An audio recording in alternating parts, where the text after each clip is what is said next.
Eleição 2018, nós vamos conversar com mais um candidato a deputado estadual. Ele que é empresário e resolveu se candidatar a deputado porque já estava provavelmente esgotado de ver tanta notícia ruim de corrupção estampada em rede nacional e no estado do Espírito Santo. Genésio. Sim. Genésio, você é um empresário consagrado no Espírito Santo.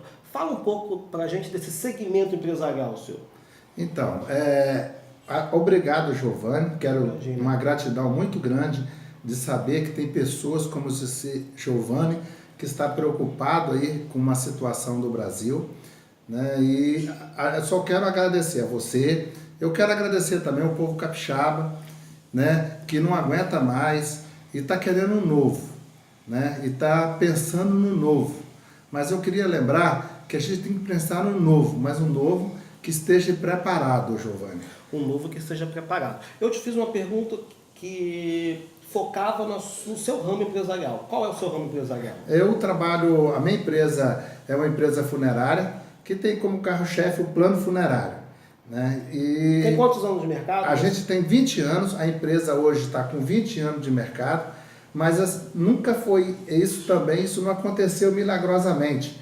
Eu vim do interior, né, em 86, né, já trabalhei na roça, e para me estudar andava 15 a 20 quilômetros de bicicleta todo dia. Então foi uma luta, né, uma luta gostosa, né? Eu sempre falo que eu não tenho que pedir nada, eu tenho só que agradecer a Deus por esse momento e por tudo que eu tenho na vida. Graças a Deus, até hoje, tudo que eu quis,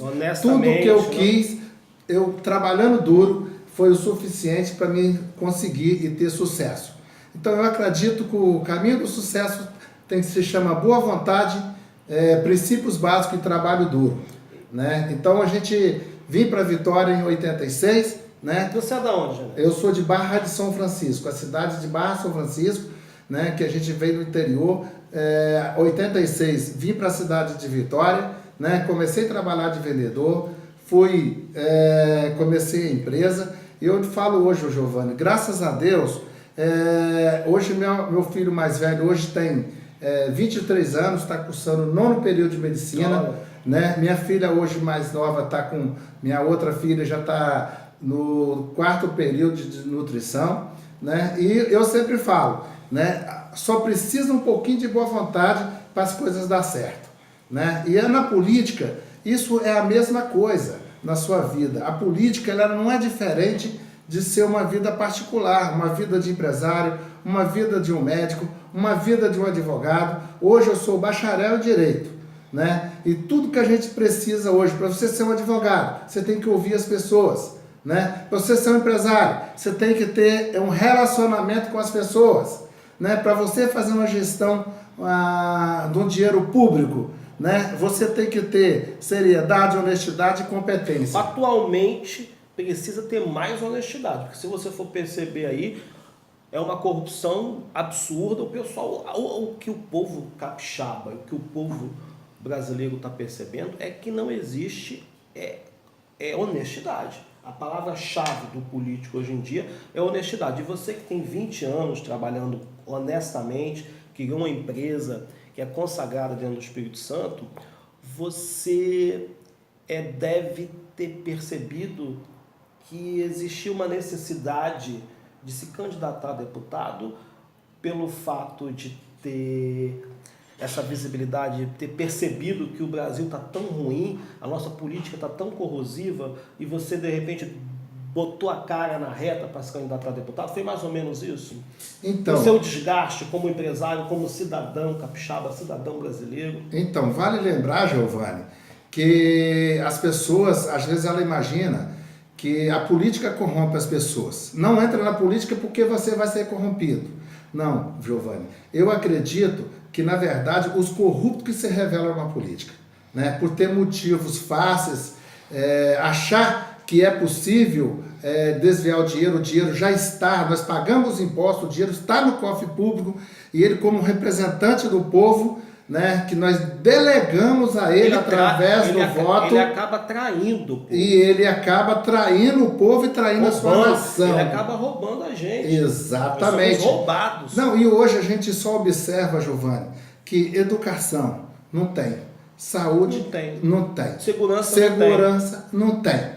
Mas é impossível a gente falar que não tem segurança, que não tem educação, com a metade do salário que a gente tem, que a gente dá para a pessoa. Você vai no supermercado com R$1.000, R$500 que você traz de compra. Os outros R$500 fica lá de imposto, né? E é impossível. Fora o imposto de renda que declaramos, né? Sim, fora o imposto de renda. Então eu não consigo ver. Você pega uma dona de casa, um pedreiro, ganha R$1.500, às vezes ganha um salário mínimo, trata de 5 filhos, e você não vê lá um filho mais gordinho, o outro morrendo de fome. Todo mundo come igual. E quando a política fica 50% da nossa renda, fica para o governo, fica para o Estado, e o Estado não consegue administrar. Mas eu acho, Giovanni, uma situação razoável que a gente tem que pensar na educação.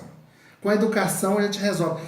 Olha, hoje... Se fala... Termina, vai. Hoje, eu quero lembrar você que a última pesquisa que eu vi numa reportagem na TV Globo, inclusive, que 20% da população que vai para a escola, ela desiste, evade da escola. E essas pessoas que estão sendo as pessoas que hoje estão morrendo ou estão matando alguém, ou está assaltando alguém, ou está causando essa desordem toda. E o dinheiro nosso da educação, o dinheiro nosso da saúde, o dinheiro nosso de gerar emprego está sendo gasto com essas pessoas. Vale lembrar, Giovanni, que nós não nascemos ladrão. As pessoas não nascem bandido. O bandido se forma, né? A gente observa o seguinte, que um índio, ele não tem como. Você está convivendo com um índio, ele vai ser sempre um índio. Então, gente, a gente tem que entender que se a gente não mudar... eu tenho um exemplo na minha família, né? Exemplo que eu já trouxe minha sobrinha de Belo Horizonte. Ela estava lá fritando pastel e hoje é uma administradora. Né? Então, ela acreditou, como você acreditou. Mas precisa de uma orientação. Não tem jeito. Você só pulando essa parte da orientação. Você fala muito da educação, que a educação é o pilar de nossa sociedade. Sim, Você é candidato a deputado estadual. Sim, sou candidato a deputado estadual. Por qual partido? Partido da Mulher Brasileira. Partido da Mulher Brasileira. Você, em primeira mão, já tem algum projeto para a educação capixaba? Se você for fazer uma análise da educação superior, por exemplo, no Brasil, o Espírito Santo eu acredito que é o único estado que não tem uma universidade estadual. Você já pensou nisso? Se você for eleito, você teria essa proposta, desenvolver um projeto que fortaleça a educação universitária? Então, a gente tem que ter muita responsabilidade no que vai prometer, porque o objetivo nosso é não prometer, é cumprir, é fazer as coisas acontecer. É assim que eu fiz até hoje. É assim que eu fiz com a minha vida profissional. É assim que eu fiz com a minha família. Não adianta prometer e lá na frente se perder, né? Não adianta a gente prometer. Mas assim que eu fiz com a minha vida pessoal, com a minha vida profissional, é assim que eu fiz com a minha família. E hoje eu posso falar assim, chegamos. Mas agora nós temos que chegar na política também, né? Quando nós colocar o que eu penso que tem que ser feito, imediatamente a gente tem que ir atrás dessas 20% das crianças que invadiram da escola. Dessa evasão. Essa 20% dessas crianças... Estão onde? Estão aonde? O que está fazendo? Trazer, ir na casa e buscar. Tem que ir na casa dele e buscar. E ver o que está acontecendo. Mas a lei já é clara. A lei condena a família que não coloca a criança para estudar. Né? A lei tem que ir atrás, a justiça tem que ir atrás. Por exemplo, na escola, quando a criança começa a faltar muito, o que a escola tem que fazer? Tem que comunicar a família não comparece, então caminha-se para o Conselho Tutelar e para a Vara da Infância e da Juventude. Então, porque já existe uma legislação que obrigatoriamente deve correr atrás dessas crianças que foram invadidas. Quer dizer, precisa se criar um projeto, como você já tem, e que é fantástico, para realmente impulsionar que a lei seja cumprida, que a lei vá atrás realmente, pegue essas crianças no laço e coloquem ela em sala de aula, dentro da escola, né? Ok. Então, a gente entende que já existe a lei, ou seja, a criança de 0 a 16 anos, pelo nosso Código Civil e Penal, ele é incapaz, ele é totalmente incapaz. Só sua família, ou na falta da família, o Estado tem que cuidar. A gente pensa também em família, quando se fala em família, às vezes a escola às vezes chama a família. Quando você vai receber a família, é aquela família desestruturada, né? A criança não tem estrutura familiar nenhuma. Quer dizer, a mãe não tem estrutura, o pai, quer dizer, e realmente o Estado tem que abraçar esse sujeito que fugiu da escola, né? Então, na falta da família, o Estado é responsável. No estado da família, o Estado é responsável. E é muito barato, Giovana, se o Estado adotar essa criança. É muito barato, fica muito mais barato do que construir presídio. E se ela não quiser ser adotada? Na verdade, a criança de 0 a 16 anos ela é incapaz. Então ela não pode tomar nenhum tipo de decisão.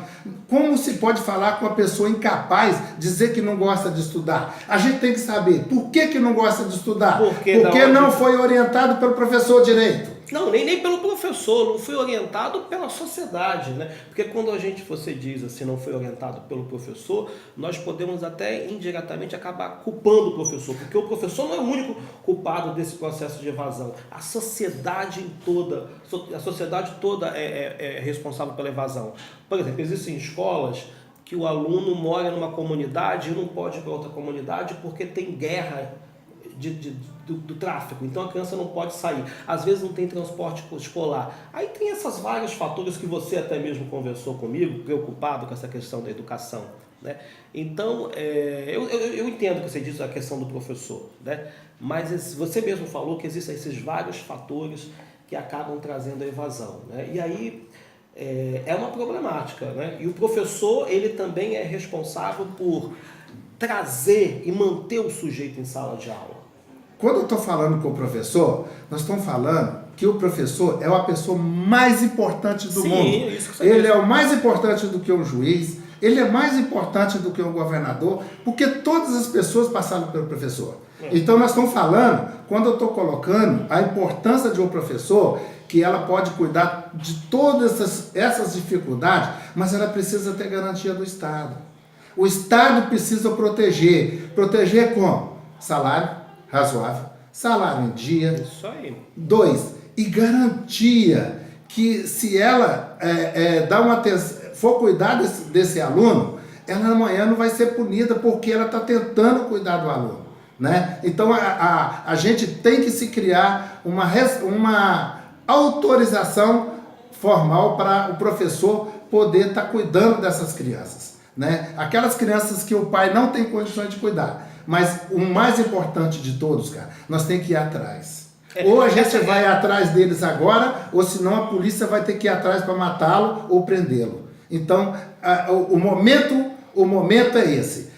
Cuidar dessas crianças de 0 a 16 anos, cuidar, 100%. Quando você diz o cuidar, eu até entendo que o professor deve cuidar, mas é interessante deixar claro aqui que esse cuidar do docente é um cuidar do pedagógico, é um cuidado que vem a impulsionar o aluno a querer ficar em sala de aula, né? Porque senão nós vamos acabar jogando muita responsabilidade para o professor, quer dizer, cuidar. Porque a escola, como você mesmo disse, ela é um todo. Tem um ditado, tem um poema de Paulo Freire que ele diz, a escola, o professor é gente, o coordenador é gente, todo mundo dentro da escola é gente, né? E a escola tem um professor, tem um pedagogo, tem um diretor, então a escola toda é responsável por abraçar essa criança. Mas muito mais do que o professor e a equipe pedagógica, a escola tem que ter um suporte maior, foi o que você disse também, a escola tem que ter um suporte maior, que é a presença até de enfermeiro. A escola, se você for pensar o que é uma escola, como nós conversamos anteriormente, o que é a escola? A escola tem que ter a presença de um médico, tem que ter a presença de um enfermeiro, tem que ter a presença de um policial, e essa questão de ir atrás da criança, isso ficaria mais direcionado para o serviço social, assistente social mesmo, né? Porque uma grande problemática que eu vejo na educação hoje em dia é que se deposita muita coisa em cima da educação, em cima da escola, e a escola acaba sendo sufocada, né? E como tentar também trazer a criança para a escola sem deixar a escola sufocada?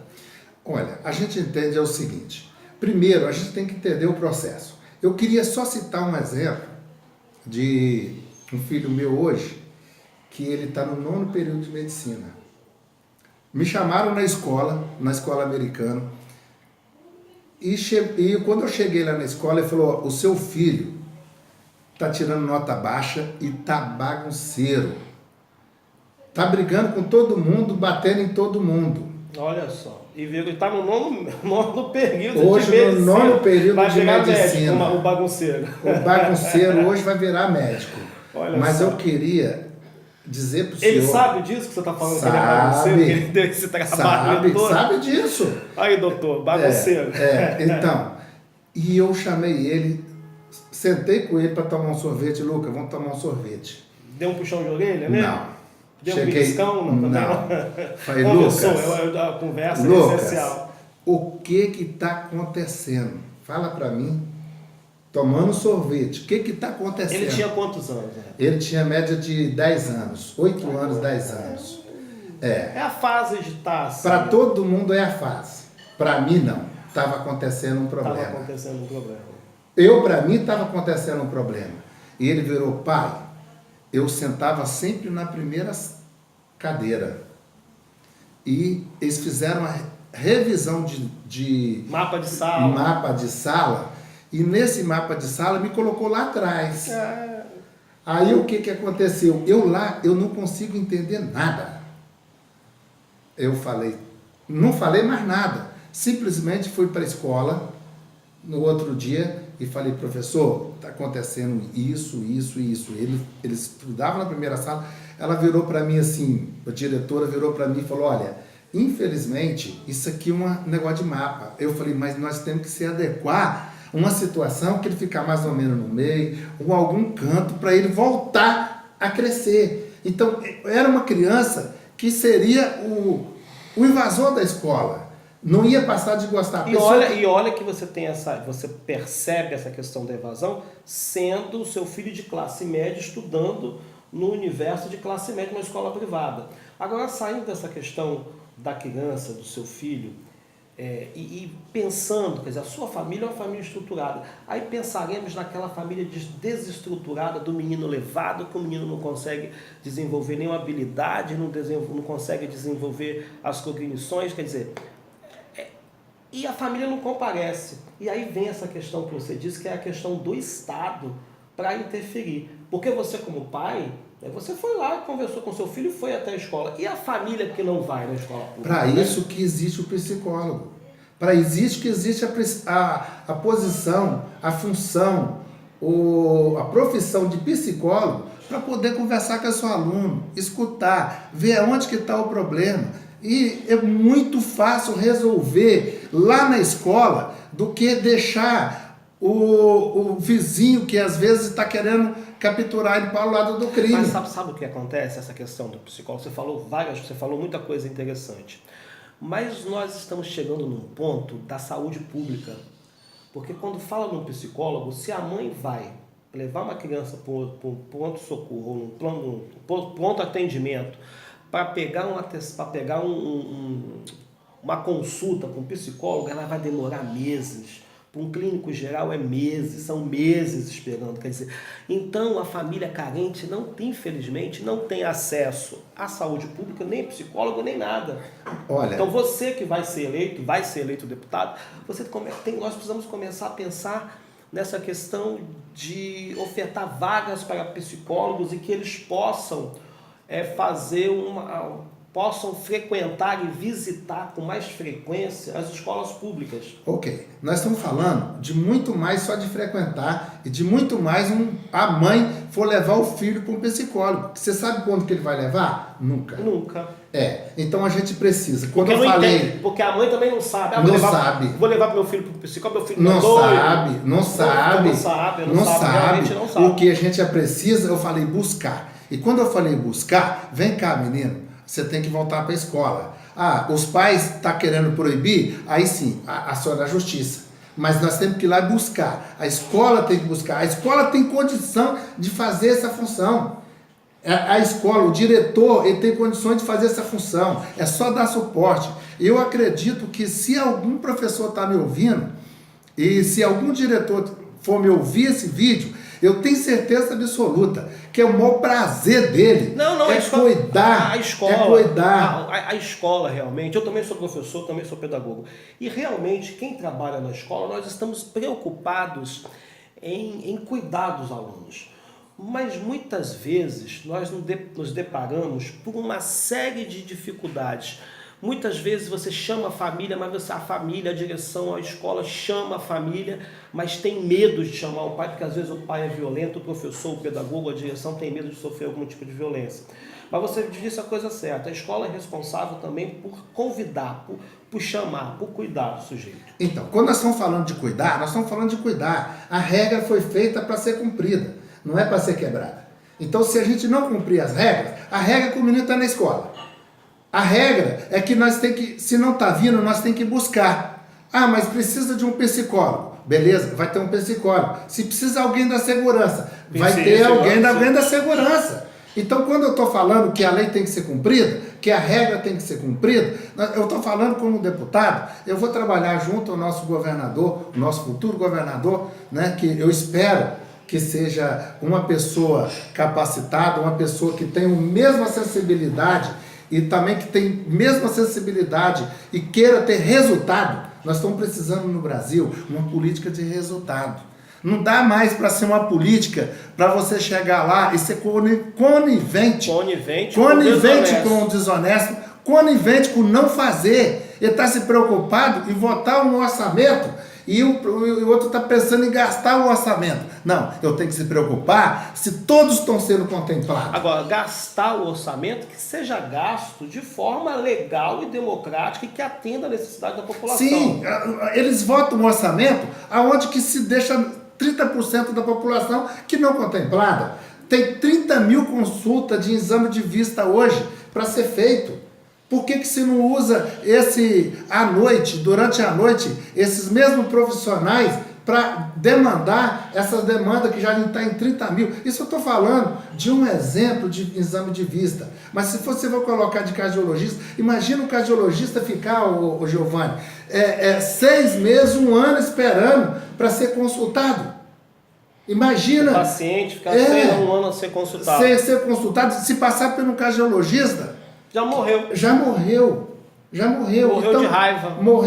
Mas morreu de verdade. Então a gente tem que pensar nisso. Uma política de resultado. Não dá mais para se conversar, não dá mais para se falar que a escola está funcionando com 20% das crianças virando bandido e depois ainda tratando eles como se não tivesse nada, o Brasil não tivesse acontecendo. E outra coisa, Giovanni, vale lembrar que todo mundo está sendo atingido. Atinge que olha bem, nós estamos num estado onde é muito propenso para o turismo.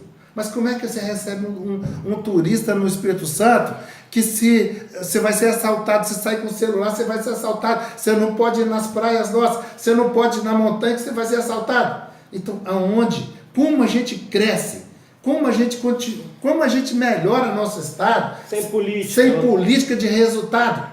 A gente tem que pensar, eu espero ter lá na Assembleia Legislativa companheiro preocupado com política de resultado, com esses 20% das crianças que estão na rua, dizendo, imagina uma criança de 13 anos, vou colocar um exemplo, de falar, eu não gosto de estudar. Exemplo agora, eu tive vendo um reportagem do Globo Repórter e criança de 13 anos falou, eu não gosto mais de estudar. Você acha que isso é verdade, Giovanni? Não. Tem alguma coisa. Que escola é essa que não impulsiona a criança a querer gostar de estudar? Por quê? É uma escola punitiva, porque a escola, ela de uma certa forma, ela é punitiva e discriminatória. Quando você faz promessas, você tem que estudar para ser médico, você tem que estudar para ser advogado. e acaba desvalorizando as outras profissões. Então, será que o processo de ensino-aprendizagem não tem que ser, tem que ser renovador e impulsionar de forma democrática todas as profissões, não só o médico, não só o advogado, mas o professor e todas as profissões? Mas, ô, Giovanni, pelo que eu tenho conhecido na rua, você está andando bastante na rua. Pelo que eu tenho ouvido Corpo a a corpo, população, né? eu tenho ouvido a população. Você sabe o que está faltando? Faltando motivação. Motivação. Esperança. Você sabe por quê? Porque o filho do pedreiro, ele perde a motivação achando que ele vai chegar a ser um administrador. Ele perde a motivação que vai chegar a ser um médico. E a gente precisa... Mas ele também pode continuar sendo pedreiro, e um bom pedreiro... Um engenheiro. Ou pode continuar sendo pedreiro, ganhando muito bem. É melhor ser um pedreiro do que ser... Obviamente, ele é melhor ser um pedreiro do que ficar na rua sem fazer nada e, de repente, virar um criminoso, não é verdade? Mas a gente não precisa dessas mãos de obra hoje. Não precisa pensar que a pessoa vai ter essa mão de obra totalmente descapaz. A gente precisa de inovação. Hoje é inovação. Hoje você vai fazer um serviço de obra, tem máquina para tudo. Tem máquina para tudo. E a gente está vivendo lá no época da pedra, onde tem que ser tudo braçal, onde as pessoas não conseguem chegar para estudar. Então estuda meia dúzia de pessoas. Então eu já falei de alguns problemas. E a gente quer dizer que é o seguinte, um pedreiro, um filho vira engenheiro, e do engenheiro ele vai produzir muito mais emprego. O Brasil tem uma coisa muito importante, pessoas. Tem pessoas que, se a gente cuidar dessas pessoas, a gente pode ser uma potência, né? São pessoas que o Brasil não está olhando com carinho, não está vendo com carinho. São pessoas essas pessoas que vão impulsionar o Brasil para todo mundo. Você, então, a sua plataforma política central é educação. Educação. Você quer retirar, eliminar a evasão escolar. Sim. Colocando essa criançada na escola e eliminando automaticamente a violência que está estampada nas ruas. Esse é um dos projetos. Sim, principal. E saúde, que você questionou bastante na saúde, que é essa dificuldade de arranjar uma consulta. O que fazer? Como colocar médico na rede pública, sendo que eles ganham tão pouco? Então, a gente... Médico e o professor também, porque já está chegando um momento que o professor já não vai mais suportar estar dentro da escola, porque o salário não é satisfatório. Tem prefeitura aí que paga R$150 de ticket-refeição.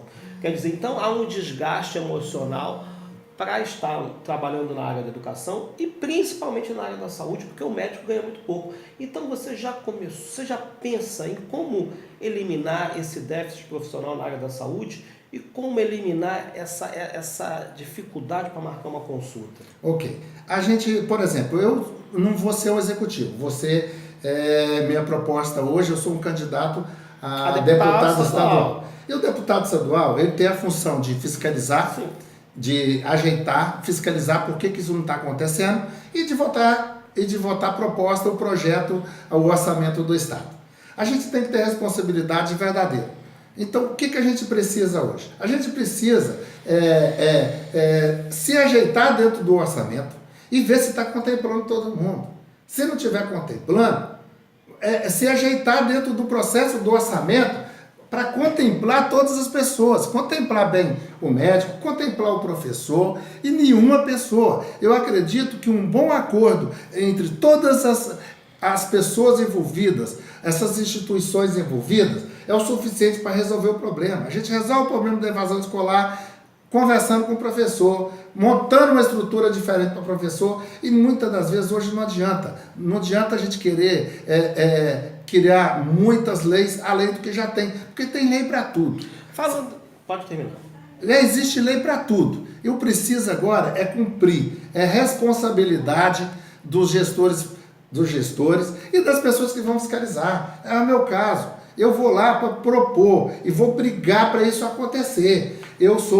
Eu tenho essa filosofia de não abrir mão do que tem que ser feito.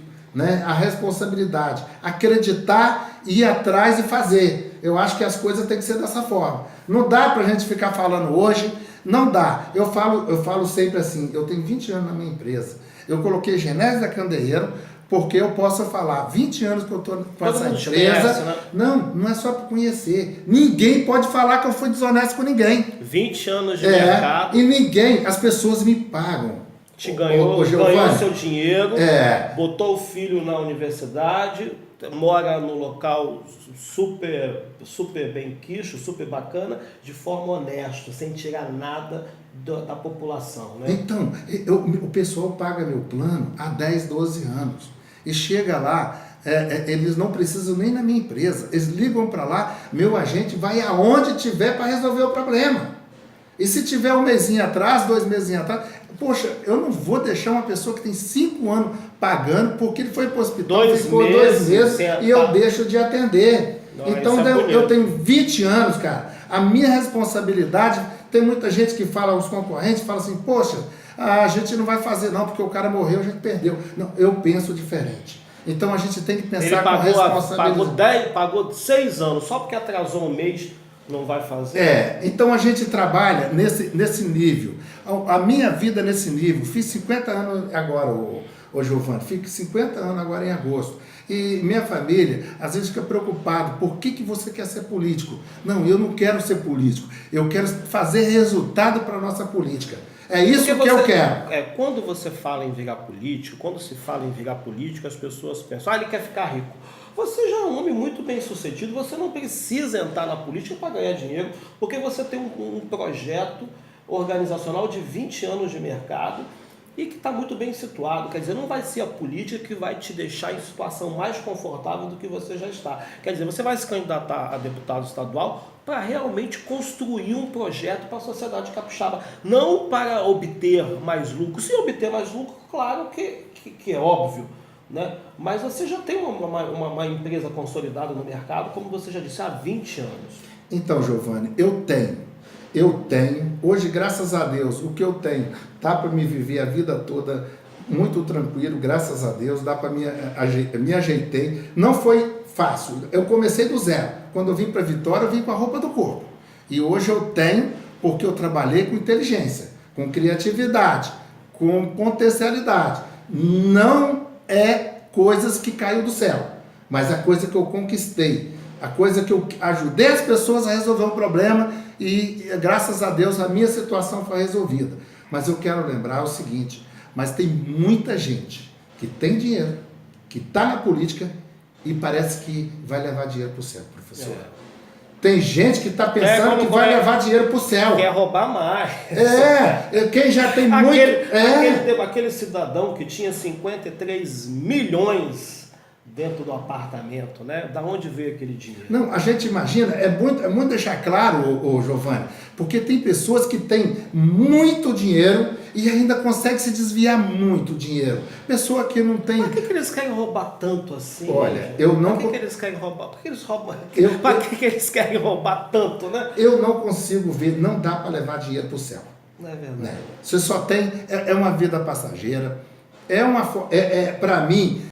Eu tenho o prazer de falar, e quem me conhece sabe disso, que eu tiro de mim para poder ajudar as pessoas. Se me precisar de mim meia-noite, não é por causa de política não, sem política, sem nada, se me precisar um favor meia-noite, me chama, eu tenho coragem. E minha mulher fala assim, poxa vida, você vai sair essa hora para ajudar as pessoas? É assim que eu faço. Eu estou na política hoje porque eu não consigo ver uma criança com 11 anos sem saber ler. Eu não consigo ver uma pessoa uma criança no farol, sem 6 meses, 1 ano para poder uma consulta. Eu não consigo ver isso. Porque se fosse no meu caso, quando eu não tinha condição, eu chegava e fazia acontecer. Eu falei assim, desculpa aí, mas eu não posso ficar. Quando eu tinha meu filho de 2 anos, 3 anos, que eu estava começando minha vida como vendedor, quem levava meu filho para um posto de saúde era eu. Eu levava e a coisa tinha que acontecer. Então a gente não pode isso. Eu vejo passivamente as pessoas falando não. Eu vejo o sofrimento de uma recepcionista de um posto de saúde. Eu vejo o sofrimento que tem uma pessoa no hospital ter que falar não, que não tem como ser atendido. E, na verdade, é impossível isso não acontecer. As coisas estão mal administradas. Eu não sou executivo, mas eu sou um candidato a deputado estadual. Mas se vocês me ajudarem a chegar lá, tenho certeza absoluta que a única coisa que eu vou fazer, eu vou brigar para isso acontecer. Eu vou apresentar soluções. Eu vou apresentar proposta que possa resolver. E se não me ouvir, eu vou falar com vocês, eu vou chamar para a gente poder resolver a situação. Muito obrigado, Giovanni. Imagina. Muito obrigado mesmo. Obrigado, Capixaba. Obrigado a você que está me ouvindo. Obrigado pela minha família. E obrigado, Deus, por ter me abençoado. E me dá a oportunidade de eu poder estar falando. Fala para a gente qual é o partido. Partido da Mulher Brasileira, o número 35 mil. 35 mil. Partido da Mulher Brasileira, sendo que você está no estado em que existe um enorme índice de mortes femininas. Como é que você encara isso? Por que você acha que o estado do Espírito Santo é tão violento, mata tanta mulher? Então, nós falamos aqui a educação. Se nós trazer essas crianças todas para a escola, vai começar a sobrar vaga em presídio. Eu sou do Partido da Mulher Brasileira e eu falo assim, eu sou um soldado do partido. E eu não consigo ver uma violência tão grande aqui no Espírito Santo. O que eu não é que eu não consigo, eu não quero ver isso. Né? Eu estou na política porque eu não quero ver isso. Porque é o respeito com as pessoas e com as pessoas mais importantes do mundo, Giovanni, as mulheres. É as pessoas mais importantes do mundo. Todo mundo tem uma mãe. E uma mãe é a pessoa mais importante que a pessoa pode ter. Porque é a pessoa que deu sua vida. Né? A sua esposa, eu falo sempre assim, o cuidado que a sua esposa tem com você. A preocupação que tem com você. Mas, gente, está faltando educação. Se nós for lá para a educação, nós vamos conseguir resolver esses outros problemas maiores. Você sabe por quê? Sabe onde está o problema? Em casa. O problema todo vai estar em casa. E toda vez que você for buscar uma criança em casa que está invadindo da escola, nós vamos achar o problema da mulher antes que ela morra. Entendi. Porque é o pai que está brigando com a mãe e o filho desanima de ter ir para a escola. O filho está participando dessa violência dentro de Está de violência. E quando nós for lá atrás da criança, nós vamos achar o problema e vai ser resolvido antes que ela morra. Então, esse é uma das garantias que a mulher vai ter. Que quando o seu filho não estiver indo para a escola, que quando for alguém na sua casa e for uma área da segurança, alguém psicólogo, nós vamos achar. O problema está dentro de casa. Se nós cuidar da nossa casa, que eu falo, a nossa casa, o Estado, e a nossa casa, a família, na casa dele, aquilo que está na escola hoje é o que está refletindo na sua família, na sua casa. Então, se nós cuidar das crianças, nós vamos chegar lá na sua casa e vamos achar o problema antes que ele precisa. Eu sempre falo, olha, a segurança nossa, os policiais, com muito esforço, a gente vê com a boa vontade de cumprir o horário, de atender bem, de ter responsabilidade de estar cuidando das pessoas, mas nós estamos igual jogador de futebol, time de futebol que corre atrás da bola. A gente precisa ir lá na essência, antes de acontecer o problema. E aí a gente vai resolver o problema. Muito obrigado, Giovanni. Muito obrigado. Muito obrigado mesmo. O Senhor te abençoe. Muito obrigado. O Senhor te abençoe. O Estado do Espírito Santo é um Estado que é abençoado por Deus. E a gente vai conseguir cuidar desse Estado. Se depender de mim, a chave do sucesso está na nossa mão. E nós vamos cuidar disso. Muito obrigado a todos vocês. Imagina. Abrindo o verbo, fica por aqui, nós vamos conversar com outros candidatos a deputado ou ao governo, ao Senado aqui do Estado do Espírito Santo. Até mais ver.